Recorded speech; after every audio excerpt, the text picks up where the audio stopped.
I am Brad Keelor. They are Peter Robertson and Kelly Cabal. Next up on our first of two very special Father's Day episodes of Director's Cut, hear which trait they share that they are proudest of.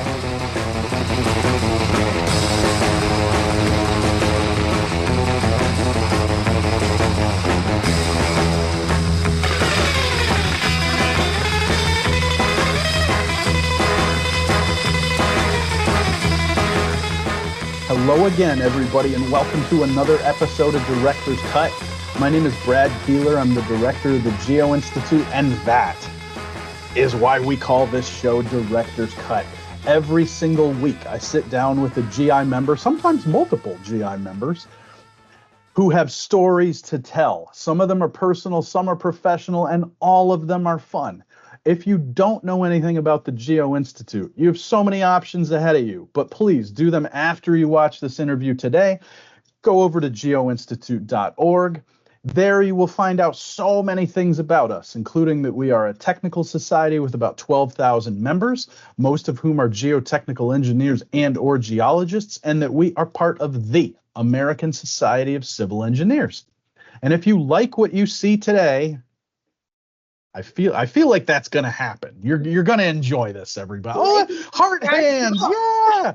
You need to like, subscribe, get notifications. And if you do those things in that order, we will let you know every time we post something to the YouTube channel. Another West Coast episode of Director's Cut. I feel like we've done a lot of these lately, but that's okay. Coming to us from the left coast of America, where Peter is a private consultant, but also professor emeritus from University of Alberta, and Kelly is business development director with ConeTec. It is Peter Robertson. It is Kelly Cabal. This is a very special Father's Day episode. Guys, thank you for doing this. We're going to have so much fun today. Yeah, you're welcome. We're excited to be here.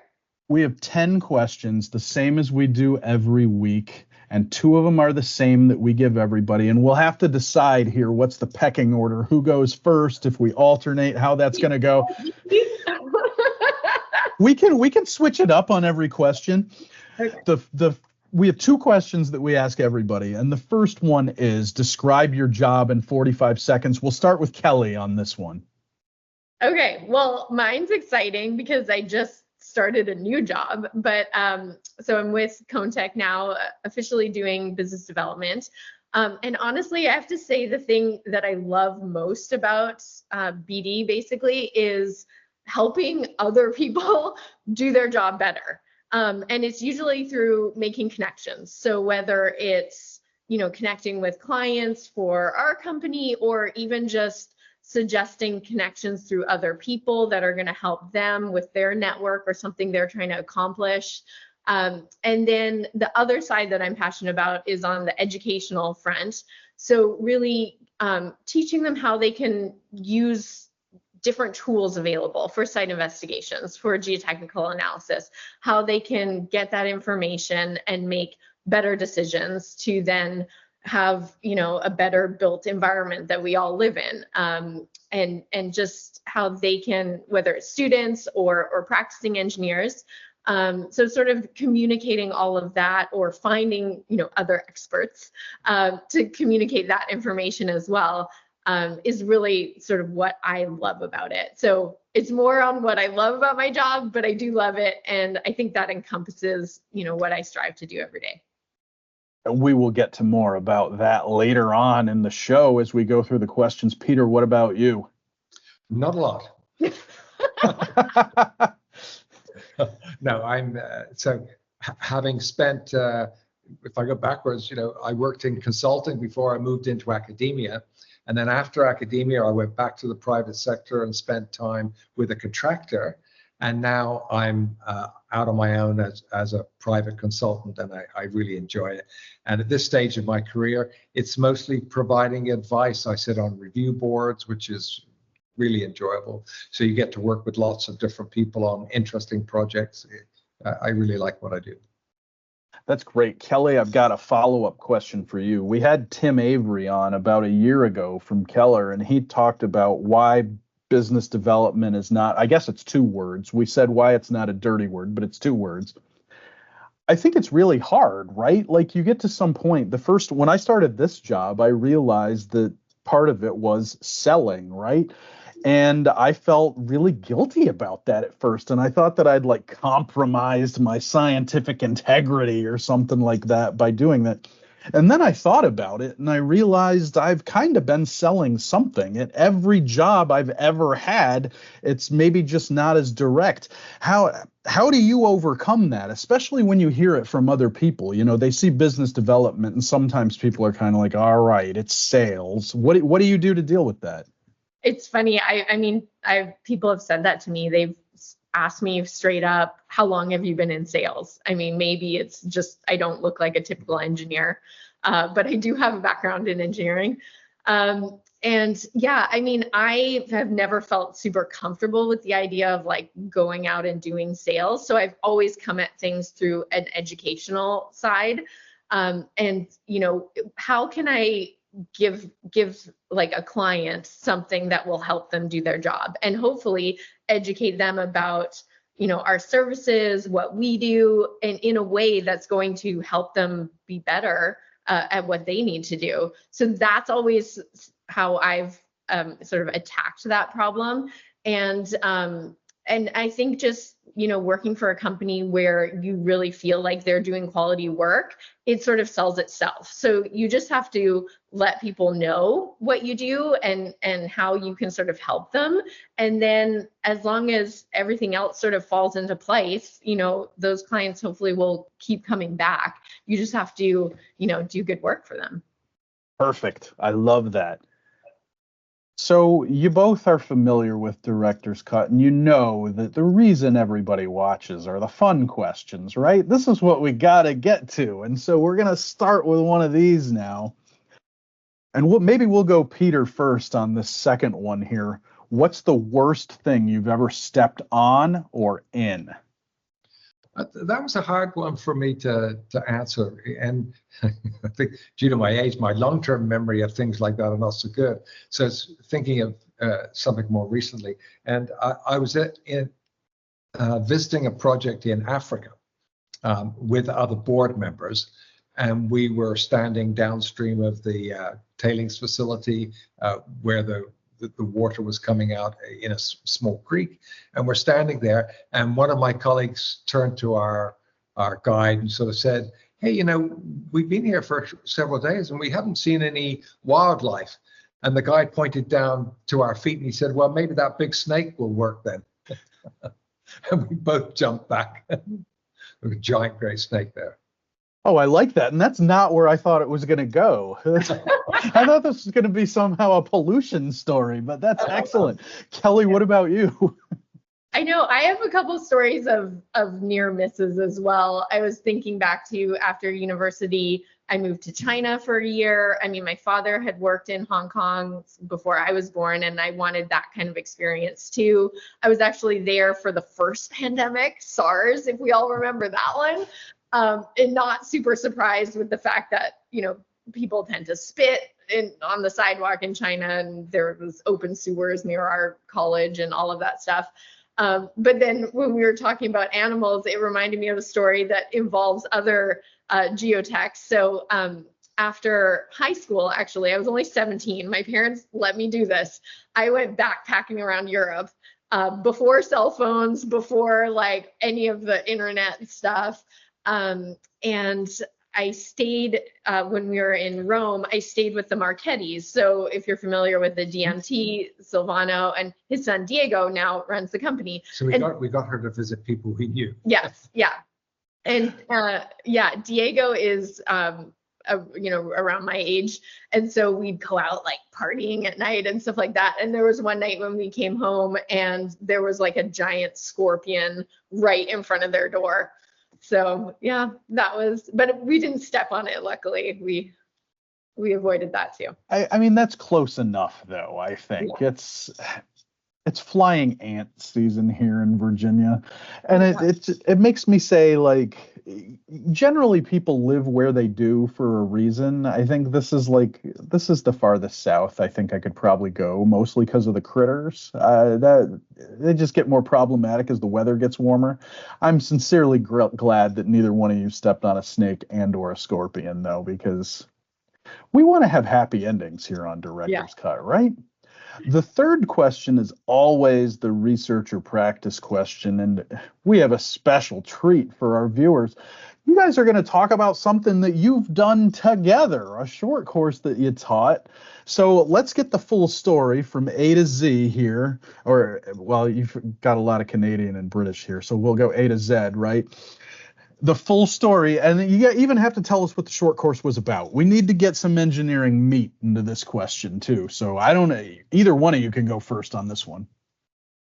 Well, yeah, I mean, we had done short courses for practitioners on CPT, all the way like basics through to, geo-environmental applications, and then like I call it the hardcore geotech stuff, where it gets like really into liquefaction. And those were in person, and even before I got involved in the industry, Peter would come down to California and run these short courses as well. So we did those in person, and I was like, yeah, this is great, but everybody in California hates driving because it's a nightmare here. And so you have that sort of block of, I don't want to drive an hour, or what if I live 2 hours away, that kind of thing. So we came up with the idea of doing webinars. And then also with the fact that an 8-hour short course is just a slog. Like, it's hard for the instructor, it's hard for the people sitting in the class to listen to somebody for 8 hours. So if we could break these into little 1-hour segments and put them on YouTube even, more people would be able to access them. So we started doing the webinars together, and it was super fun. Yeah, that was like 13 years ago. Yeah. So there's we have about 17 of them now. And it's turned out to be really useful. I find it now, when people will send me email, I get lots of emails every week, and people will often have a question. And now sometimes an easy answer is to say, well, I talked about that in this webinar, and I send them the link, and they can watch the webinar, and so they get a more detailed answer other than me trying to type an answer specifically to that question. So it turned out to be a great resource. And then the other thing was that the short courses, for Kelly to organize one, it's quite a lot of work. You have to rent a hotel room, etc. And if you get 30, 40, or 50 people, that's a pretty good turnout. And 50 people is actually quite a lot of people in a room for a short course for all day. And when we did the webinar, the very first one we did, there were 250 people logged in. You think, wow, that's a lot of people. And then we would get emails from people saying, oh, we had 10 people from our office watching it. And then you realize, well, it could have been 300 or 400 people. And it's like, this is a way more effective way to reach out. And then also, getting emails from people all over the world saying, oh, I watched your webinar. And so the outreach is enormous. And so having left the university, I would say to my colleagues at university, I'd say, in some respects, I'm doing more teaching now than I did when I was at university, at least in terms of outreach. Because when you're at university, you're reaching out just to the students that are in your class. But when you do these webinars, you're reaching out to a much more global audience. So that's very important. I feel like too, you learn a lot from YouTube, right? When we started we had our channel for a long time, but when we started getting a lot more aggressive with it a few years ago, you learn a lot about human behavior. You learn a lot about what people are interested in, and sometimes you have no idea. Like, I think this was the thing that surprised me, right? I thought I knew what our members were interested in pretty well. Wrong. Like, we've had to completely rejig the way we did things. What was the biggest thing you guys learned from putting these up on the internet, just about the community or about the people who were watching? I don't know if anything I've changed from it. I mean, I think people really liked it. The thing I probably liked the most was I would sort of be there in the background watching all the questions come in, and I would get so excited when I could answer one of the questions, and I would just be like, I know this one, and I could like type in the answer or something like, but I would try to sort through the questions so that Peter could answer sort of the more relevant to a bigger audience type ones. Yeah, it worked out really well because I could focus on just giving the presentation and not be distracted by the comments. And Kelly would be watching the comments. So questions would be coming in while I was talking, and she could answer like most of them. And then she would pick the more interesting ones. And then at the end, she would then give me a piece of paper and here were the interesting questions, and we could go straight into the questions. It worked out really well. Yeah, it was definitely, there would always be a few people that would like try to divert into like their specific project. Yeah. Just get like, and it's like, okay, I mean, we need to focus on sort of the wider audience here. So I think that's what helps, you know, having somebody filter through some of the comments, just so that you don't go spend too much time going down a wormhole. I think that's a good one. I mean, I remember we do Terzaghi Day every year, and it's on Carl Terzaghi's birthday, and it's very much a general interest thing, right? Every year, whoever we have on, last year it was John Burland from Imperial College, right?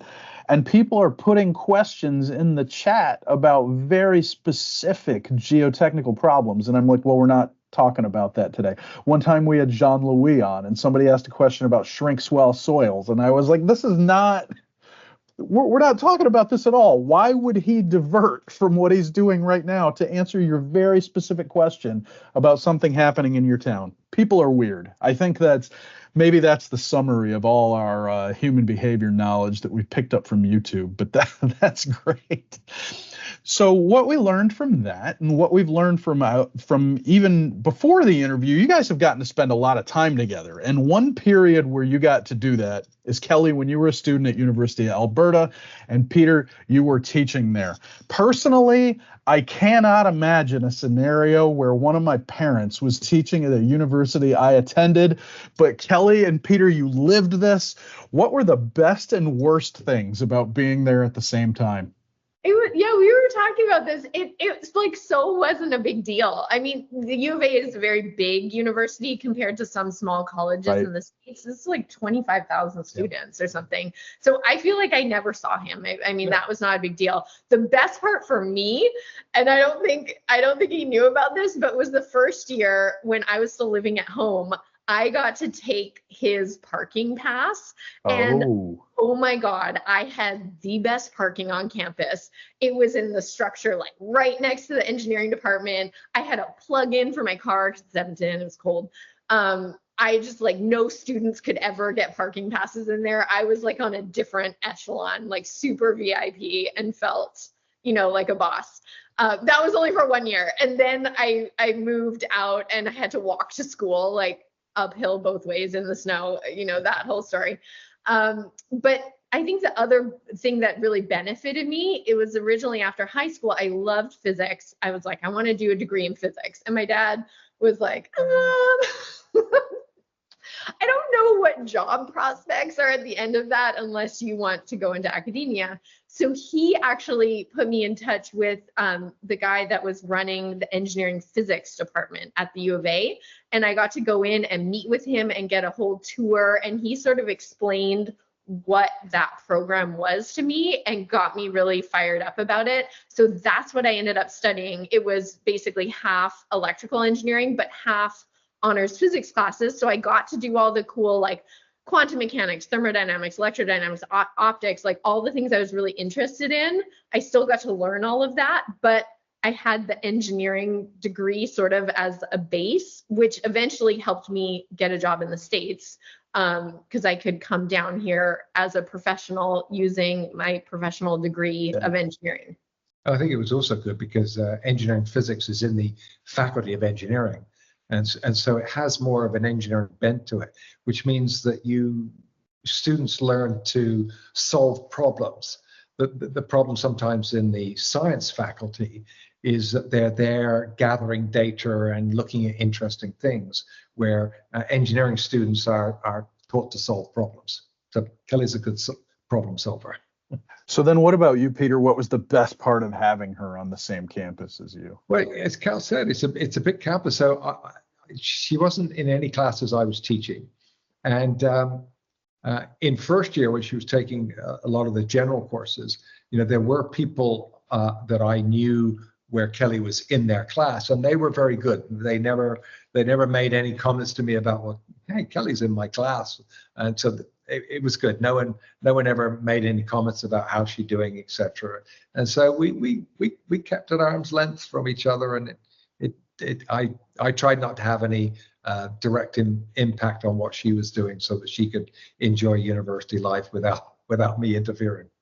That parking lot, though, that parking spot must have been gold. That's a big deal. I like that one a lot. I think I remember one academic once saying the common enemy on campus with academics and students is the parking. Oh, for sure. I mean, that's when you said plug-in, I'm thinking like 1990. I forgot it's cold there. Yeah. Right. And also that because most of the buildings are connected, maybe the only time that you're walking outside is walking from your car, to the first building when it's minus 40 and you have actual long johns under your jeans, and 10 layers on. So. Wow. We have a kid going off to college in the fall, and we are concerned that it's going to be 10 degrees colder there than it is at our house, which means in the winter it might get down to 35 Fahrenheit. Wow. We weren't going to make it through the entire interview without some kind of shout out or mention of Paul Main. And this question appeared with him in mind. When in their career does someone earn the title Conehead? Peter, we'll start with you on this one. Well, yeah, my reaction is as soon as they reach a stage in their life when they begin to realize that the CPT is the best in situ test for most soils, then they're officially a Conehead. But the background on the use of the term Conehead, I think actually Dave Weller was probably the first to really start promoting it. Dave was a graduate student of mine at the University of British Columbia, and he was the guy that started ConeTec when I was there. So he and I knew each other very well and helped get ConeTec started. And Dave was one of the first people that purchased one of those Conehead devices, and that when we would do short courses, Dave would put it on during the introduction. And that was way back in the 80s. You don't get a lot of opportunities to wear costumes in geotech, so that's pretty solid. Kelly, what's your opinion on this? I think it's self-proclaimed. I mean, really, anyone can embody the Conehead. But yeah, I think it's you bring it on yourself when you're a proponent of CPT. And you're gonna fight the good fight. That's right. So. When you start finding yourself trying to convince other people that it's a great test. Yeah. It's like, it must be a Conehead. Yeah. Now, luckily, we have Photoshop, so I think I just Photoshopped it onto my picture at the end of slideshows. So. That's advantageous. I mean, you're in control of the image that way, and you can do what you want with it. The other question that we ask everybody when they come on the show is, how did you first get involved in ASCE and GI? And Kelly, you get this one first. Yeah, I was thinking back, and it was when I first came down to California, and I went to what we call the Queen Mary event. It's just called that. It's put on by the LA chapter of ASCE Geo-Institute every year. It's their spring seminar officially, but it's at the Queen Mary, which for people that don't know is an old ship that is now harbored in Long Beach and operates as a hotel and a venue. And strange coincidence, my grandmother actually traveled from Southampton in England to the US or to Canada on the Queen Mary. Wow. She was on that boat. Yeah. So me and the Queen Mary go way back. But I first went to the Geo-Institute spring seminar there, and went almost every year. And it was just the best event for Southern California geotechs. Everybody made a an effort to go to it. They always had great speakers. It was just a half day, so it was like short and sweet, great networking.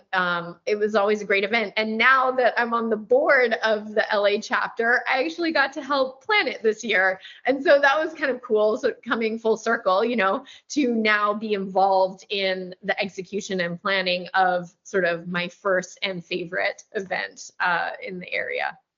That's great. We'll do a little pitch here for local chapter involvement in just a minute. Yeah. Peter, what's your involvement story? Well, you know, I left England in '73 and moved to Canada. And so when I was in England, I lived in Southampton, which was the home of the Queen Mary. So I've got a link to the Queen Mary way back. That's why Kelly's grandmother was on it. But when I moved to Canada as a graduate student, when I did my master's degree, I joined the Canadian Geotechnical Society. And after that, I worked for Golder for a few years. And then I worked in Hong Kong for 3 years. And after leaving Hong Kong, going back to Canada, you know, I was still a member of the Canadian Geotechnical Society. And I think it was at that time that I then joined the ASCE as well. And my membership of ASCE is sort of waned a little bit because I'm primarily a member of the Canadian Geotechnical Society. So it goes up and down a little bit. But we love CGS, and you're on the show, so we thought you were doing okay enough that we still had you on here. Kelly, now that you're on the board for the LA chapter, I mean, you have to be a powerful advocate, right, for getting involved locally. If you had to make a checklist of all the reasons why people should get involved with their local group, what would they be? Yeah, I feel like I could be the poster woman for this, because I honestly, my involvement initially at Cal Geo and now through ASCE Geo-Institute, it makes like the regular dinner meetings or anything else just so like way better. I've really found amazing relationships and friends with people on the boards, Cal Geo and ASCE, just get involved in something. Longtime friends where I just honestly really like the people. And then when you go to events, I was mentioning this to somebody yesterday to try to get them involved and encouraging it and saying, you know, when you normally go to a dinner meeting, you're there, you might talk to like 1 or 2 people. And, you know, especially a lot of us might not be super outgoing, you know, that's why we chose engineering, right? So sometimes it's hard to just walk up and start chatting with people and really like work the room. And now that I'm on the board, I feel like these events, I stand there and people are coming to me. Like they're asking how they can join the board, how they can get involved, asking about something, the next event, they want to partner on something. And it's awesome. So it amplifies your whole experience like 1,000%. I could not recommend it more. It's honestly been one of the best things I've ever done. A powerful testimonial, and for all of our viewers out there, the Geo-Institute is now up to something like 62 chapters across the United States. Odds are pretty good there's one around the corner from you. You can visit geoinstitute.org and find all the chapters and figure out different ways that you can get involved locally, and we'd love to have you. Next thing we're going to talk about, this question is just yours, Kelly, and you just mentioned Cal Geo, and we're going to talk a little bit about Cal Geo here for a moment. The question I wrote out was, what's the toughest thing about being Cal Geo Executive Director? But maybe we're going to need a little background here for everybody that doesn't live out your way. What is Cal Geo? And then talk about what the hardest thing about being Executive Director was. Yeah, so Cal Geo is the California Geotechnical Engineers Association. Doesn't necessarily like compete with ASCE. They have some technical content, but it was originally started as more for the owners of small geotech companies to sort of share information about running a business in California. So like a little bit of GBA, a little bit of ASCE, but with the California focus, right? And you know, it's grown since then. We've tried to get in younger members. I still say we because I feel like a level of ownership here. But yeah, and honestly, it was amazing. I loved everything about my time at Cal Geo. I got to do everything in running a small business, from learning accounting to, marketing the association and membership and putting on events and all of that. With that said, the hardest part was probably going through the pandemic and running an association, which I'm sure you can sympathize with. Luckily, in January of 2020, we had just launched, like I called it, the online learning library, which was a place where we could store recorded webinars and content, and members could have access. Like, thank the Lord that was in place, because we were able to segue into, a lot of online content during the pandemic. But it was very stressful, especially in 2021, deciding to cancel the conference that year. And just, I hated the idea of like Cal Geo losing money or, disappointing people, any of that. It was just such an awkward, time and position that was stressful to go to, for sure. And I think it is always challenging too, for whatever reason. I'll get members who come up to me and say things to me like, oh, you must have 25 or 30 or 40 or whatever staff on GI. And I tell them, well, no, we have 6. I mean, I feel like it was probably the same kind of thing for you. Cal Geo, right. It was just me. And so that was the other isolating part, being part of an organization that does networking events and puts on events. And then all of a sudden you can't do events anymore. I was just like, very isolated, which I think was just hard on me personally. And a lot of people went through burnout periods, in 2021 and post-pandemic. So it was a little bit of that factor. But yeah, I mean, working with the board, and they were all volunteers, the board of directors of Cal Geo, like I said, has been some of the best friendships and people that give me advice and that I will always be in contact with.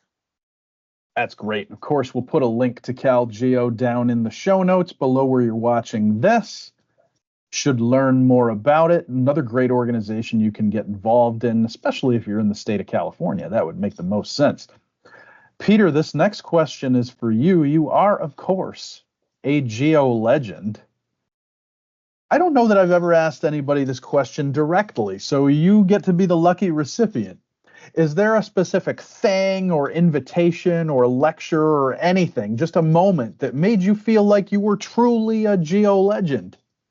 Well, Kelly and I were talking about it, and I remember that maybe 10 plus years ago, we were doing a short course in the Bay Area. And as a family, we decided that we would spend the weekend in Napa Valley. So Kelly and her husband and Linda and I. And so we were there for the weekend after the short course. And we went to the Culinary Institute of America, the CIA. They've got a great dining room there. And so we were having dinner in the evening.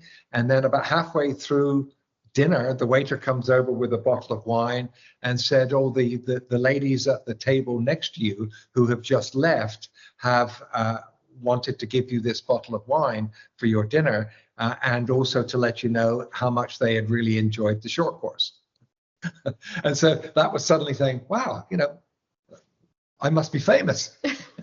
Well, I mean, was it good wine? I mean, I guess based on where you were, it must have been, right? It was great. But it was out of context, and I think that's what it was. Suddenly thinking, oh, wow, I'm being recognized on the street, as it were, out of context. Oh, that's pretty great. Is that the only time that's happened to you, or has it happened other times since then? There's been other similar incidents I always joke that at the conferences, so especially the CPT conferences, the last one we went to together was CPT 22 in Bologna in Italy. And I'm just like his sidekick photographer. So we might be chatting at a break about something or other. And I just see behind him like this little crowd start to form, lining up students or whoever. And so I'll just hold my hand out for their phone. And I'm like, yeah, I'll do the photos, you guys get together, because they just want a photo with him. And I think it's hilarious. But it's pretty cool. Because as I've gotten more into this and I see the other subdisciplines within civil engineering, it doesn't really work the same way as it does for the geotechs. Like the situation you just described with you walking around and taking photos of him. I mean, this is Peter. This happens to, we mentioned Paul Main earlier. It happens to Paul. It happened to Jim Mitchell. Like, this is a really unique thing, I feel like, within the geotech community. So how cool to be a part of that, right? Yeah. This is Well, I know the guys at Greg would pull my leg when especially when a conference was coming up, and they'd say, well, Peter's a rock star, he has all these people around him wanting his autograph. But it's true. It actually happens. It's but I never think of it like that. But then it's only when someone externally comments about it, you think, oh, well, yeah, I suppose some people do come up and ask. Oh, one time for me, it was at actually Geo-Congress in LA, and we were handing out the CPT guides, and my name is listed as an author on there, and someone asked me to sign it. That's right. And I almost doubled over. I was like, you don't want my signature, but sure, I'll do it. Who can I make this out to? Yeah, you got to be ready for those moments when they pop up, right? We have two final questions, and this is, of course, we've said it a few times, one of our Father's Day episodes, so we had to put a couple in like this. Being in the same field, I am positive that the two of you have had some unique moments that other, parents and children don't get to experience together. What are they for you? What unique moments have you been able to share that you wouldn't have if you had pursued different fields? Yeah, we used to carpool together. So, the freeways are busy here and there's a carpool lane. And so we would carpool to work together. And and during that time, I mean, sometimes we would chat about things, but it's kind of in the morning. And I know, our people in our family would make fun of us that say like, well, what do you guys talk about every day in the car? And I'm like, nothing. We just kind of sit there for 30 minutes, and we're okay with that silence. Like we're the same person. We get each other. We were totally fine with that. And then the nice part was when we got to the office and sort of started getting going, we would walk up to Starbucks together and sit and have coffee. And that was often the times when we would plan out the conferences like CPT 10, CPT 14. We would talk about sort of our goals, things we liked, things we didn't like from other events, and what we were really trying to do. And so that was the nice collaboration that we had. I think I'll look back on those memories and going to Starbucks together. Everyone at Starbucks knew our name. They're like, Kelly and Peter, hi guys. You didn't have to sign anything there though, I guess. Yeah, no. So Peter, what about you? It's the same sort of thing. It's just the unique opportunity to work with Kelly as an adult. So, your kids grow up, but very few parents have the opportunity to actually work with their kids when they become adults. And so that's been a privilege that I've really enjoyed. Been great. What was it like when you were carpooling all those days together? If one of you didn't go on a day, how weird was it? It had to feel strange, right? Yeah. Yeah. I mean, I used to, because I moved down to California first. So I was here for a couple years. I think we joked that it only took like 2 visits in February of my parents coming from Canada down to Southern California that they're like, yeah, we should move. This seems a lot better. But I mean, the worst part for me being by myself was especially going home, like worrying I was going to start to fall asleep. And just getting like really drowsy in the car. So I would put in these CDs of like learn to speak Chinese. I was trying to keep it fresh in my brain from when I lived in China. And so, yeah, I mean, you'd probably drive past me and I'd be there, like practicing Mandarin in the car. So the second Father's Day question that we put in here kind of fits nicely with that one, I think. Now is where we get a little sappy, and we have the Father's Day sappiness here. For both of you, what trait are you proudest of the other person sharing with you? And I don't know who we'll start with on this one. Maybe we'll start with Peter on this one. Well, Kelly gets her looks from her mother, and her sense of and her sense of humor from me. So we both enjoy Monty Python. So it'll be a bit quirky when the rest of the family's around, and Kelly and I will be enjoying some sort of Monty Python type humor, and most people are going, they get that humor. But, you know, my daughter is the same way with me. We have an incredibly weird sense of humor, and we'll watch these TV shows or these movies together, and my son and my wife just look at us like we're insane. You got to have that buddy in the house to be able to watch that stuff with and have appreciation of it, because otherwise you're just on your own with it. So, Kelly, what about you? What is it? Well, I mean, just leading on, I mean, the other memories I have of when we would drive out to the mountains and before tablets and watching movies in cars, we would listen to Monty Python. And so I would just remember. That is dedication. Yes, wow. Yes, we would have it in the car, like on tape. So along with other things, but yeah, and like Phantom of the Opera, I think there was a lot of that. But I think one of the things I've always realize that, and I hope to embody that as well, is that my dad has always worked very hard. He's been modest about his accomplishments, but often like had a good balance too, with, you know, trying to do things at night, to be in his office still if he had to work or read things, but he was available if I had questions for homework. When he traveled, we got to go with him a lot of times, or took sabbaticals to Australia and Brazil and cool places.